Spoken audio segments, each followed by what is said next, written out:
Hai, Assalamualaikum. Selamat pagi semua pada fans-fans Harimau Melaya. Hari ini sangat bertuah eksklusif interview. Kita bawakan Presiden Persatuan Bola Sepak Perlis iaitu Tuan Zamri bin Ibrahim. Apa khabar Tuan? Sihat? Alhamdulillah, sihat. Terima kasih sudi luangkan masa dengan Harimau Melaya ni. Okey Tuan, untuk first soalan ni lah. Macam mana perkembangan bola sepak Perlis sekarang ni? Saya rasa rakyat, rakyat, rakyat Malaysia sendiri pun tahulah macam mana pengembangan kita kan. Berdasarkan live telecast baru ni, perlawanan kita dengan PDRM, jadi kita nampak amat berpuas hati dengan perkembangan kita sekarang. Memandangkan setelah beberapa tahun kita tak terlibat dalam liga bola sepak di Malaysia ni kan. Tiba-tiba kita muncul tahun ni dengan kita slow start. Awal dulu kita memanglah nampak seri kalah, tapi lepas tu kita banyak improve dan sehinggalah yang terkini melalui perlawanan dengan PDRM ya. Dan saya rasa Ashraf dan Syams ni ada tengok macam mana skor dia, macam mana goalkeeping dia kan, amat menarik lah kan? Jadi dengan perkembangan tu kita rasa momentum kita tu boleh kita boleh keep on the momentum dan kita boleh pergi lebih jauh. Macam first ni tengok kan, sekarang ni Perlis satu-satunya pasukan M3 yang layak yang kedua. So, Tuan rasa Perlis mampu pergi sejauh mana? Baik, saya rasa kita ni masih dianggap sebagai underdog ya. Untuk FA kita underdog, kita M3 dan kita baru muncul, jadi orang pandang rendah lah pada kita sama. Sebagaimana permulaan dan dengan PDRM baru ni, jadi kita sendiri mengaku kita underdog kan semasa interview tu. Dan pihak lawan, coach PDRM pun kata walaupun begitu kita tak boleh pandang ringan kan. Jadi di situ kita rasa sekiranya kita boleh teruskan dengan momentum yang ada, saya rasa kita boleh pergi jauh. Saya rasa kita boleh pergi jauh. Tak mustahil kalau kita berdepan dengan tim super ke kan, dan tak mustahil kita boleh repeat balik apa yang berlaku baru ni kan. Okey Tuan. Kalau tak salah saya, Tuan dilantik menjadi Presiden tahun 2020. So, masa dapat jadi Presiden tu, apa plan yang pertama tu untuk mengembalikan bola sepak di Perlis tu? Kita tahu Perlis ni dulu pernah pasukan gemilang dekat Liga Malaysia ni. So, plan Tuan tu untuk kembalikan zaman tu. Itulah satu tanggungjawab yang berat untuk saya kan. Kita nak kembalikan golden era kita dulu kan. Jadi pertama sekali yang kita buat ialah housekeeping. Kita perbetulkan balik apa yang kesilapan dulu dalam PFA itu sendiri. Kan? Pasal kita nak betulkan yang bawah. Kita punya kelab gabungan tu kita betulkan diri kita sendiri. Betulkan. Jadi saya buat pelantikan mereka yang sesuai untuk jawatan masing-masing kan. Kita lantik profesional, dan seperti bendahari kita ambil seorang accountant kan. Kita ada profesional lain dalam jawatan kuasa yang banyak membantu bagi idea dan bagi melakukan apa yang patutnya lah kan. Jadi di situlah kita buat perancangan kita. Bila dah selesai dengan housekeeping, kita tahu kita tidak kekangan kewangan kita masalahnya. Jadi kita terpaksa hidup ikut kemampuan. Ya. So, segala kos kita kena potong. Yang dulu kita tanggung secara bulanan dan sebagainya. Jadi kita terpaksa potong semua kos. Dan kita hidup ikut kemampuan kita. Yang buat kerja semua jawatan kuasa sendiri. Ya. Kita tak ada pekerja, kita tak ada orang yang bergaji, tak ada. Semua buat secara sukarela. daripada saya, Presiden, sampai ke jawatankuasa, sampai ke komiti-komiti lain, semua buat kerja sukarela. Di situ kita bermula. Jadi kita cadang masa tu kita apa nama ni, kita fikir macam mana kita nak masuk liga, ya. Kita terpaksa cari tim yang paling sesuai dan sebagainya.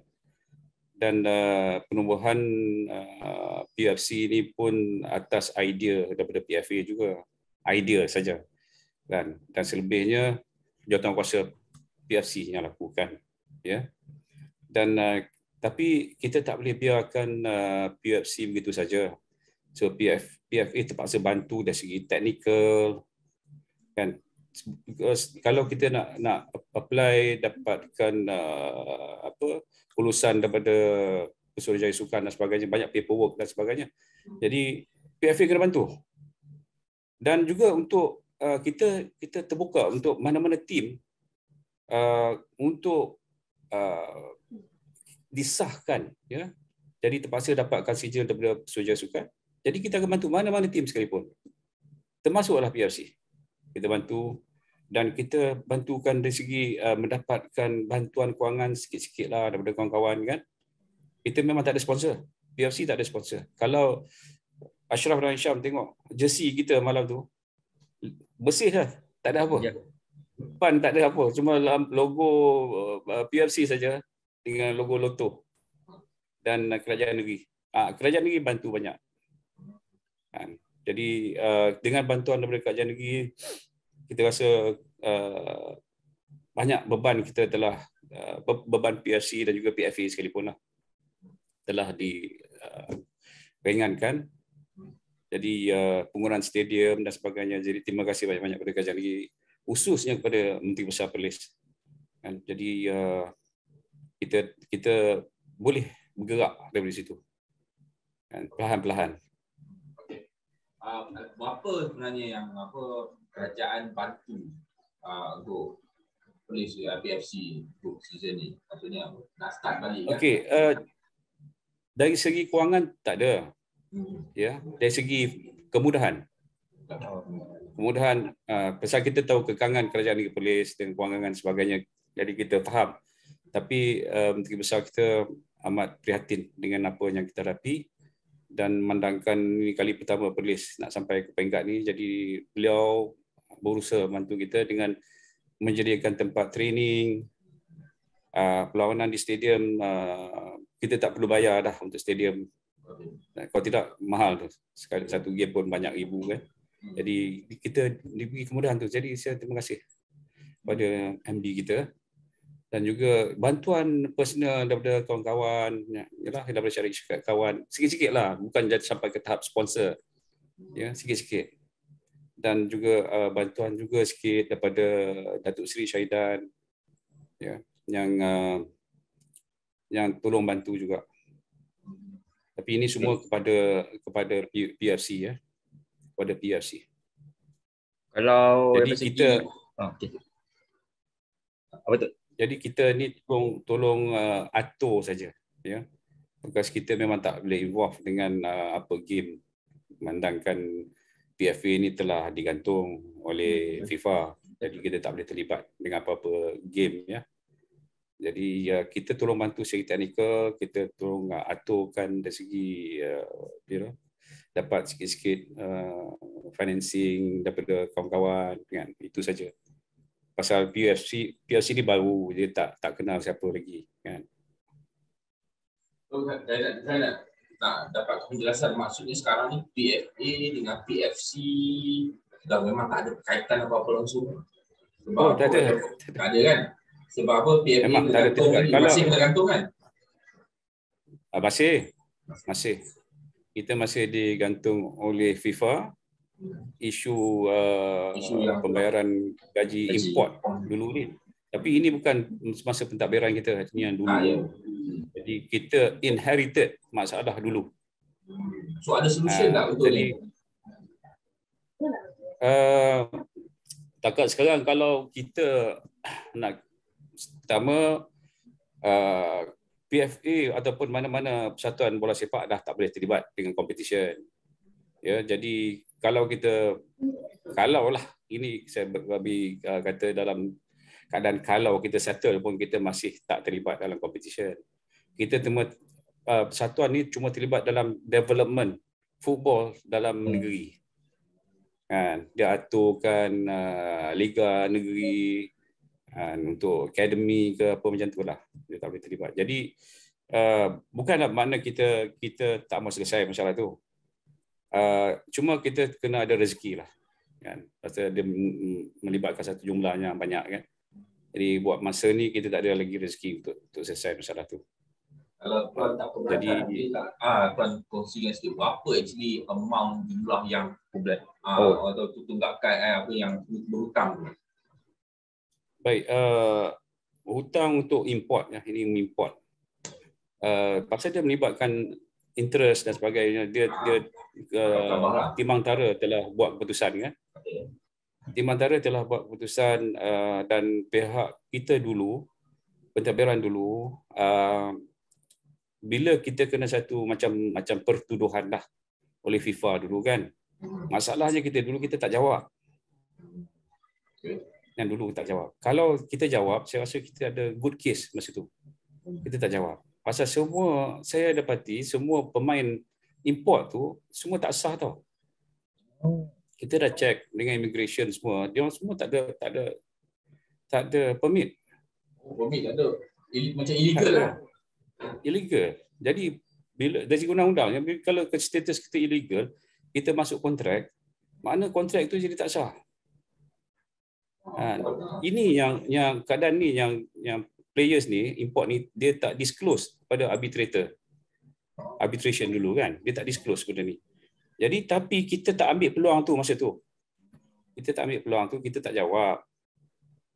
Jadi bila tak jawab, hukuman telah dijatuhkan. Bila jatuhkan, kitalah yang akibatnya ke kita sekarang ni. Kan? Jadi jumlah tu bila campur dengan interest apa semua, dia running interest kan. Saya agaklah sekarang ni. Tapi mungkin untuk tim lain dia nampak kecil lah, tapi kita Perlis pun negeri kecil, dia nampak benda tu besar nak selesai kan. Dalam lingkungan 2 juta. 2 juta tu banyak. Banyak. 2 juta. Ini untuk import saja kan? Import saja. Kalau dengan lokal sekali berapa? Ada bukan apa, kita rasa tak betul juga tentang tu, because pertama macam saya cakap, status dia tu memang tak sah. Ni saya berani kalau buka balik kes ni, saya berani cabar dia orang kan, status dia di sini. Ada dalam rekod immigration yang menyatakan ada yang player tu tak keluar lagi, tak ada rekod keluar daripada Malaysia. Masih ada kat sini. Ada lagi. Cara tak sah ni. Mana dia? Macam mana? Ke mana dia ni kalau dia tak tahu. Dia keluar secara haram ke macam mana, tak tahulah.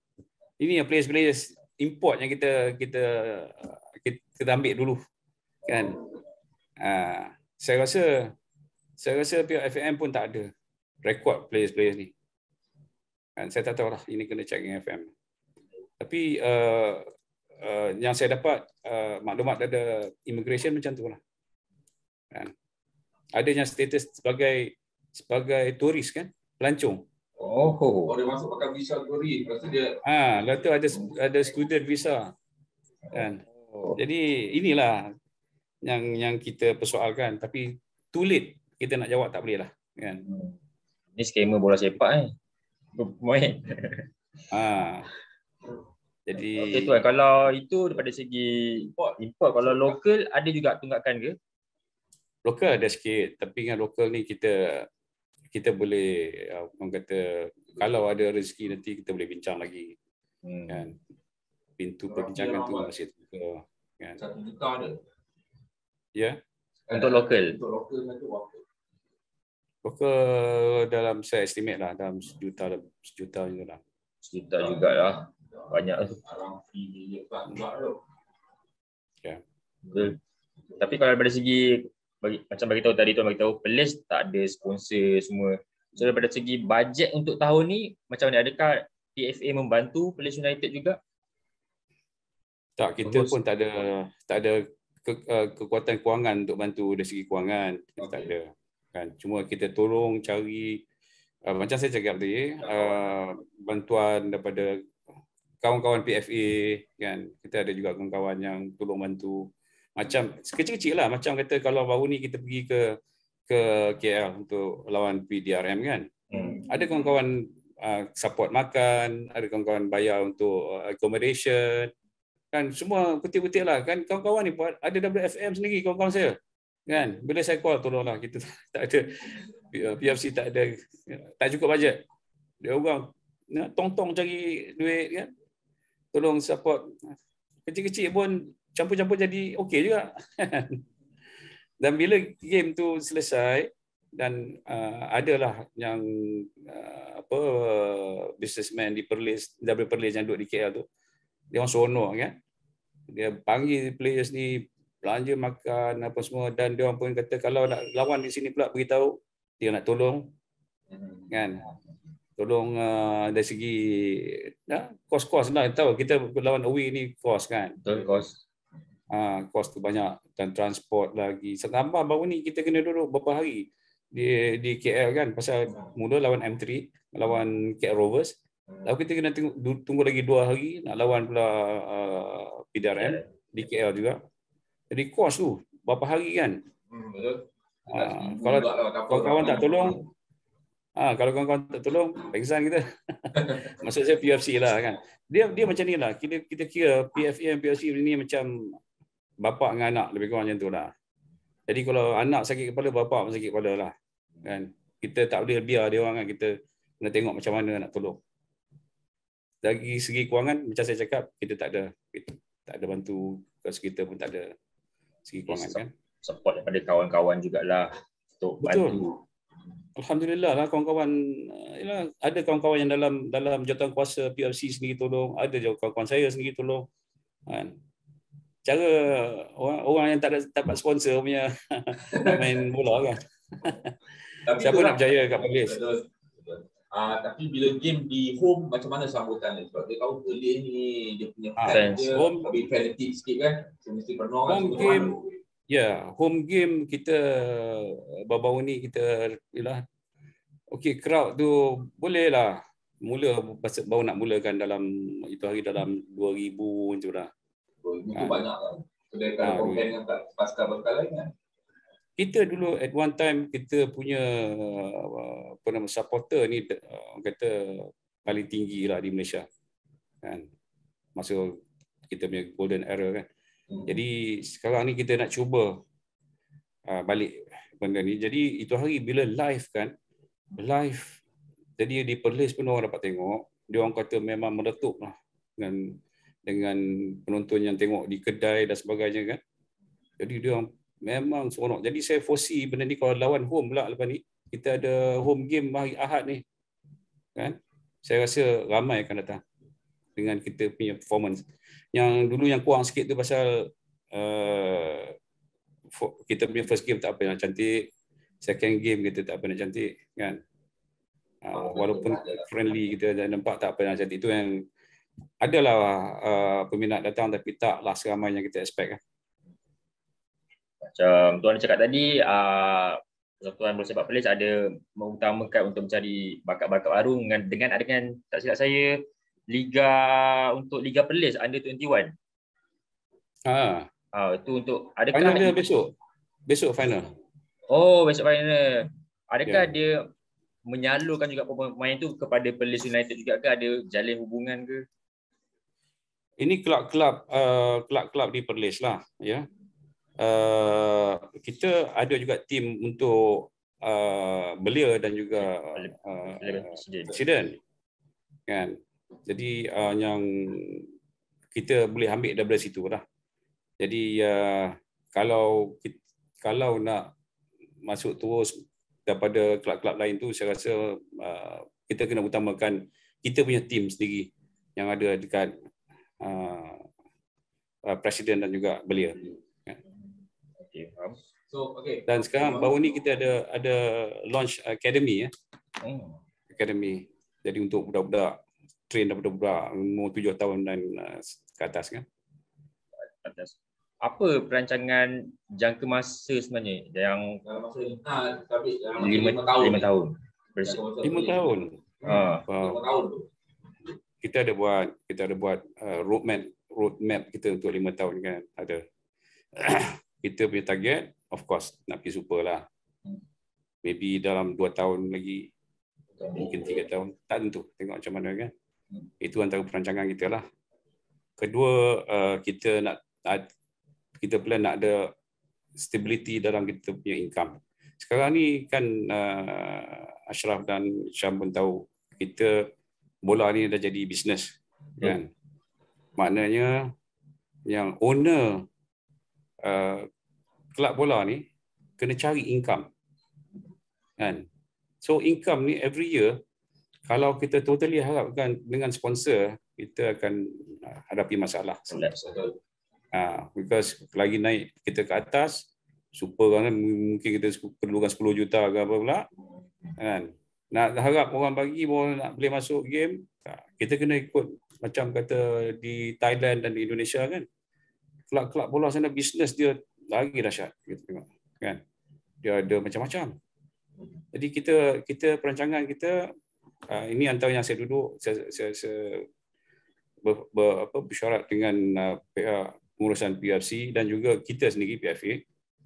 Kita akan terlibat dalam bisnes untuk dapatkan pendapatan untuk aktiviti bola sepak di Perlis. Dan ada juga yang kita pohon daripada, tapi tak dapat lagi jawapan lah. Satu bisnes yang kita cadang ke Kerajaan Negeri Perlis, kalau dia bagi pada kita, makna Kerajaan Negeri Perlis tak payah fikir dah tentang kos-kos aktiviti bola sepak ni dan sebagainya, dan juga apa liga-liga di Negeri Perlis. Semua kita akan tanggung. Lebih elok macam tu, pasal kita tahu dah aktiviti tu dah berawal kita dah atur siap-siap. Ini kadang-kadang bila diaturkan aktiviti bola ni, dia dah bercanggah dengan kita kan. Macam misal kata MSN buat satu league, kita pula ada kita punya dan sebagainya. Jadi takut bercanggah. Biar semua duduk bawah PFA, senang kita aturkan daripada awal. Satu calendar year tu kita boleh buat. Tapi inilah antara perancangan kita lah ke depan. Selain daripada masuk Liga M kan. Di lokal ni kita cadang macam tu lah. Kita cadang kepada Kerajaan Negeri Perlis ni. Dah buat cadangan tu dan kita tunggu jawapan. Maknanya kalau diteruskan, kita akan tanggung semua. Bisnes yang tuan masukkan tu bisnes bola sepak ke, bisnes apa? Bukan kan? Bisnes ni semualah dia. Macam-macam lah. Mestinya bisnes bola sepak kan. Maknanya apa bisnes yang kita boleh buat yang boleh generate income. Di Indonesia tu dia buat stesen minyak, dia buat kedai, dia buat sebagainya. Kan? Kelab bola sepak sana kan. Jadi dia tak bergantung sangat pada sponsor.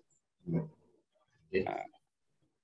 So jadi maksudnya macam tahun ni kita tahu Perlis start dengan semua pemain lokal.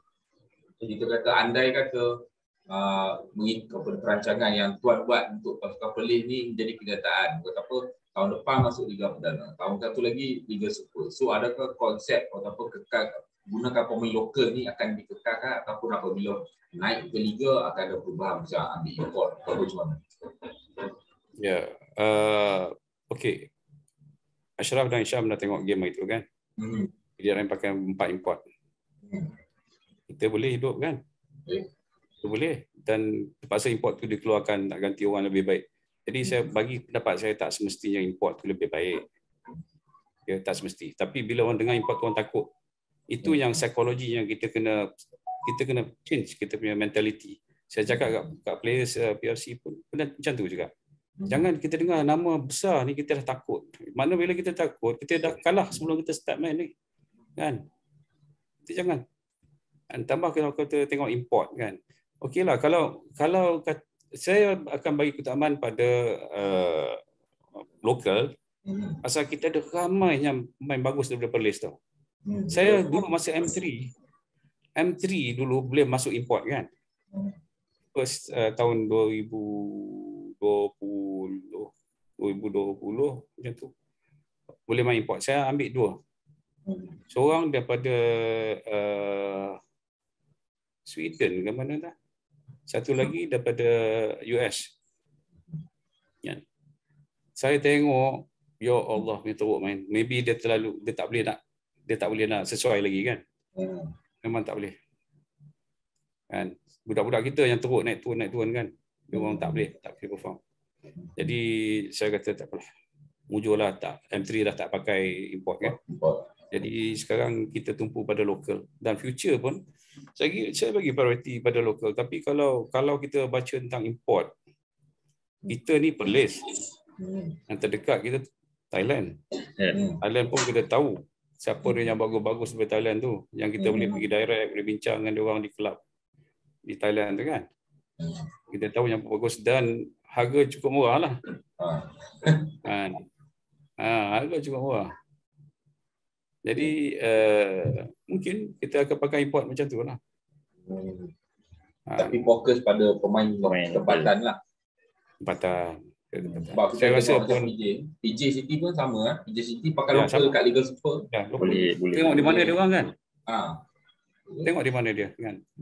Jadi kita kalau kita main tim kita setengah tu dah import, macam mana kita nak rasa bangga dengan player kita kan. Tengah dah import. Betul lah international macam tu lah kan. Tapi saya berpandangan lain lah daripada tu kan. Pasal kita ada pemain yang bagus kan. Yang bagus. Yang ada build pun ada kan, yang bagus. Apa sebenarnya rahsia Perlis? Macam kita tahu dekat dalam Malaysia ni ada beberapa negeri yang sebagai kilang pemain-pemain muda. Antaranya Perlis, Kedah, Terengganu, Kelantan dengan Pahang antara negeri yang memang sentiasa ada player-player bagus. Apa sebenarnya program grassroots yang membuatkan Perlis antara salah satu negeri yang banyak perkeluarkan pemain-pemain muda berkualiti? Dia program grassroots ya. Sebenarnya sebelum ni tak adalah sangat. Memang dia orang tu bagus. Kan? Daripada kecil, daripada sekolah lagi dan sebagainya, memang dia orang bagus.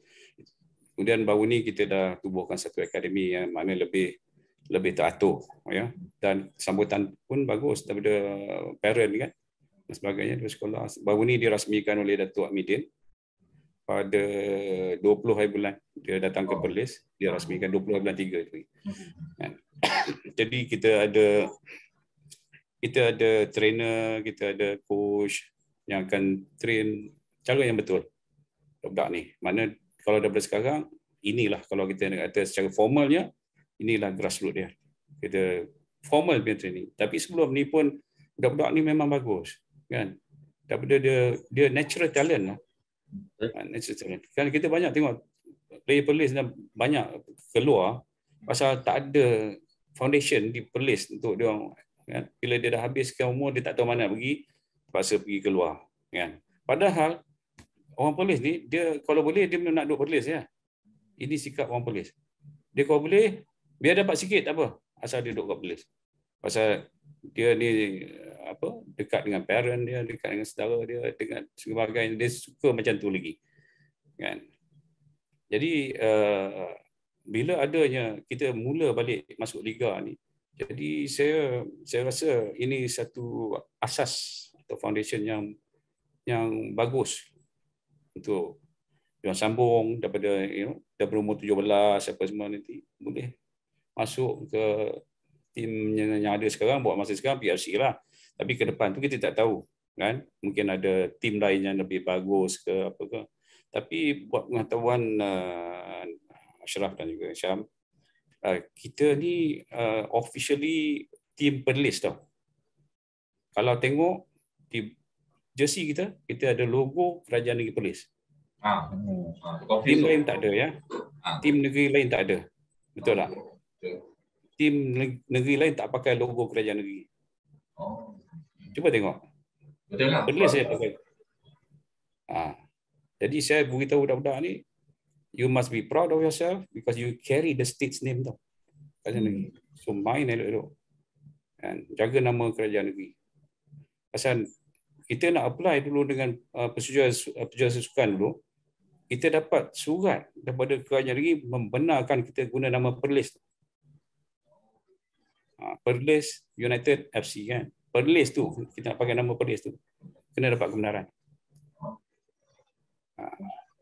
Jadi okay, kita dapat, kalau daripada segi kalau daripada segi Persatuan Bola Sepak Perlis sendiri, macam mana nak dari segi marketing ataupun promotion nak naikkan balik supaya orang-orang Perlis ni nak menonton bola, nak support bola sepak Perlis ni?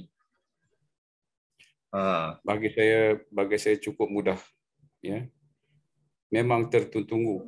Rakyat Perlis tertunggu-tunggu untuk kita masuk liga. Saya sebelum ni saya pergi kenduri ke apa, semua tanya yang saya tak kenal pun, ke tengah makan pun, bila kita nak masuk, kan. Isteri saya pun dia ada call tanya, kan, bila kita boleh masuk game ni macam mana. Jadi saya rasa marketing tak ada masalah di Perlis ni. Pasal lagi pun bagi saya, sukan utama di Perlis ni bola sepak, sukan utama dia. Jadi saya minta lah macam pihak MSN dan sebagainya untuk jangan samakan kita dengan sukan lain. Jangan bubuh kita sama dengan sukan lain. Pasal sukan bola sepak ni sukan utama. Kalau kita capitalize atas bola sepak, pasal negeri Perlis ni dah banyak keluarkan bagus-bagus players yang berhijrah ke negeri lain kan. Jadi kalau kita capitalize atas sukan bola sepak ni, dia akan jadi satu brand name untuk Perlis tau. Dan banyak lagi kita boleh buat aktiviti di negeri Perlis tentang sukan bola sepak. Tourism dia dan sebagainya. Because kekuatan kita ialah bola sepak. Jadi saya rasa kena ada fokus lah. Kan? Pihak-pihak yang berwajib di Perlis ni kena fokus. Kena tengok apa benda yang kita punya strength, apa yang kita punya weakness kan. Strength kita sekian-sekian, kita push yang kita punya strength tu. Jangan samakan. Kalau push yang lain tu kita dah slow, kita dah tinggal belakang, tak guna. Kan? Bola betul. Jadi banyak benda. Saya ada dulu satu pihak yang berminat ya, tapi kita tak tengok, orang kata tak go further lah. Yang ada cadangan yang mengatakan nak buat centralized training di Perlis. Kan? Untuk players daripada luar negara. Mana kita ambil coach ataupun trainer daripada luar negara buat di sini. Dan players lain boleh datang training di Perlis. Tak perlu pergi ke Spain, Argentina dan sebagainya. Boleh datang di sini. Nampak minat dia orang dengan kita. Okey tuan. Akhir sekali tuan, boleh bagi harapan sikit lah untuk pasukan Perlis dan peminat pada musim ni. Cakap kuat sikit Ashraf, tak berdengar. Ni utama harapan tuan untuk peminat lah dan Perlis untuk season ni. Oh, peminat bola sepak Perlis ya. Ya. Pertama sekali of course lah, saya mahu dia orang datang support lah ya. Support kita bila dia beli tiket tu, dia support kita lah. Kan? Datang sorak untuk kita di stadium. Selama ni yang 2,000 orang tu pun sorak macam nak pecah lah stadium masa tu. Tapi datang ramai lagi. Bila datang ramai, beli tiket, jadi support kita. Saya ada juga kawan-kawan yang kata tak ada tiket free ke apa. Saya kata tak ada orang, kita perlukan bantuan lah. Kan? Bukan belilah, tak mahal mana pun tiket kan. Jadi saya tak bagi tiket free, datang untuk support kita. Dan tu buat pertama kali malam esok ni masa final Liga Perlis, kita akan mula jual jersey. Oh, okey. Jersey. Jadi kita percaya kita order tak banyak pasal kita bayar, takkan mampu bayar sekian-sekian banyak tu kan. Jadi tapi bagus, kita punya yang Lotto ni support kita memang bagus lah. Dia bagi dulu untuk kita jual. Jadi alhamdulillah, syukurlah. dengan bantuan kawan-kawan. Ini kawan lah semua ni. Kan? Jadi kita jual dulu, kita dapat bahagian kita bayar bahagian dia. Kan? Jadi terima kasih banyak-banyak pada dia orang semua. Jadi dengan maknanya supporter Perlis ni datang dengan sah. Beli tiket, jadi dia boleh support kita. Kita nak sorakan yang kuat daripada rakyat Perlis. Ketiga, ada jersey itu beli. Kan? Tapi saya pun ramai dah yang tanya mana jersey kita tak launch lagi. Kan? Baru ni kita baru dapat kan? Dan kita nak start jual lah. Okey Kuat. Mana tahu satu hari nanti Kedah dengan Perlis boleh jadi musuh tradisi lagi. InsyaAllah. Mana tahu kan? Mana tahu. Kita tak tahu benda ni rezeki kan, bukan tangan kita kan. Betul. Alright tuan, terima kasih banyak-banyak sudi luangkan masa dengan Harimau Melaya. InsyaAllah kalau ada rezeki kita boleh jumpa kat luar sana nanti. Saya doakan semoga Perlis kembali memeriahkan industri bola sepak Liga Malaysia macam dulu-dulu Perlis yang kita kenal. So Ashraf dengan Hisham, terima kasih banyak sanggup interview saya pagi ni.